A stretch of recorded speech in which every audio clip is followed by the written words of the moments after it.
This runs a full version of Android. This is like a cell phone without a display.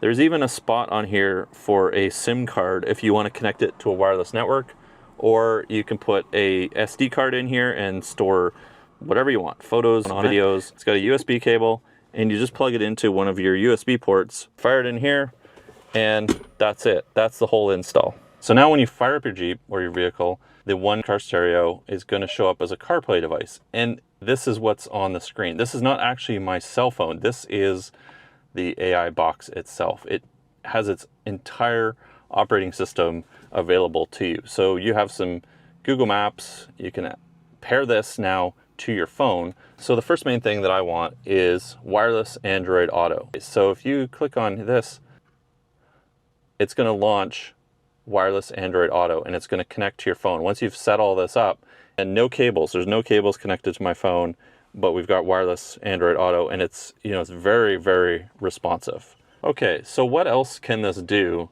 other than wireless Android Auto? Now here is the app that really kind of got everybody going.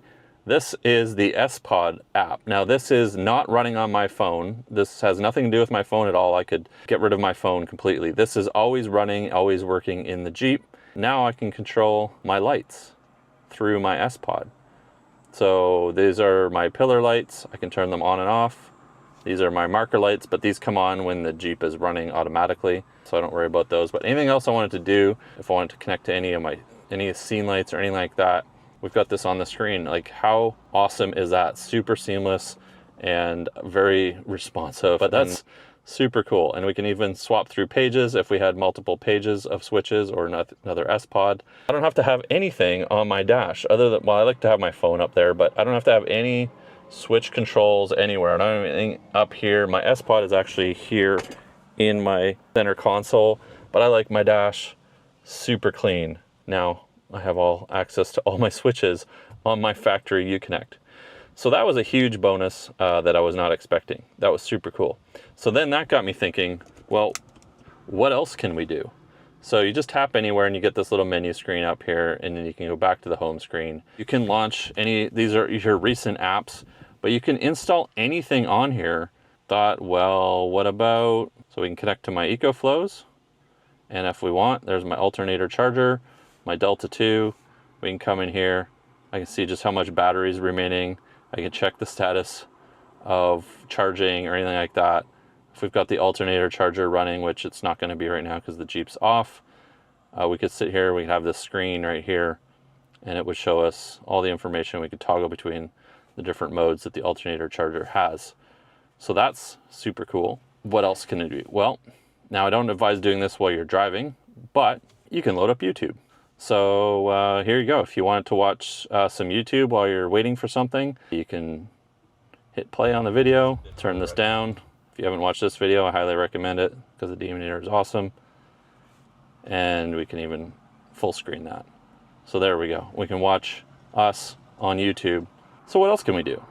So this one here, Onyx, if you're not using Onyx already, I highly recommend it. This is a great off-road navigation tool. But now you can get full screen Onyx always on your Jeep. You don't need to have your phone. Now, you can use Onyx with CarPlay and Android Auto. You could have another instance here that's maybe giving you a different perspective on the trails that you're on, something like that. So you could actually run two different versions or two different instances, which can be handy. I added some of my other favorite apps like YouTube Music, but once again, it's running on the OneCarStereo AI box. This is not running on my phone. So the caveat is you need to download and store songs and music on the box itself if you want to use this, or you have to have it connected to the internet somehow. So you can connect it to Wi-Fi on your phone. When I'm at home, it's connected to Wi-Fi and it can download and sync new playlists, so it's always kind of got stuff automatically downloading. Or you can connect to any wireless hotspot, or you can throw a SIM card in there if you want to pay a few bucks every month for some data to have on this, which is kind of cool. So I'm sure there's other things that you guys can probably think of that you can do on here, because you can literally install any app you want and it will work. You could put Netflix on here. Now I don't do that while you're driving, that's dangerous.